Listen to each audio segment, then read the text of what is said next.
Part of the rules in TTRPGs is not designed to simulate a real world, it's designed to create balance within the game. Those mechanics are influencing how the game is played, so you cannot overcompensate by not having them there. What am I talking about?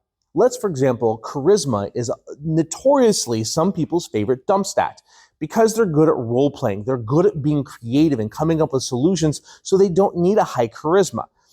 This is not just min-maxers. This is people that realize, hey, I don't need a charisma because I can still get what I want.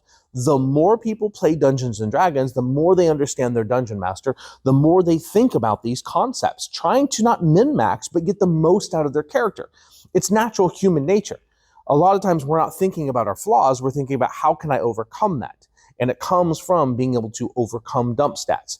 Same thing goes with intelligence and wisdom.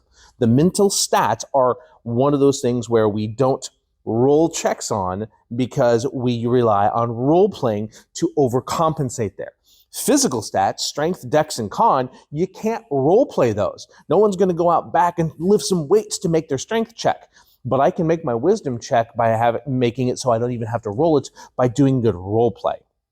And so that's where the divergence comes from. It's not a bad thing, it's just something for us to be aware of as both dungeon masters and players. If we're going to dump our charisma stat, then we need to figure out why we're doing that. Are we trying to role play to overcome it, or are we going to allow that to influence you? My favorite character that I ever made, I called the Han Solo. The Han Solo is someone that thinks they're very charismatic, but they're not. Han Solo acts like he's charismatic, but he fails every charisma check, persuasion check he ever makes. Watch the movies. He fails every check. He acts smooth. He sounds smooth, but he's not. That's one of my favorite things about the character.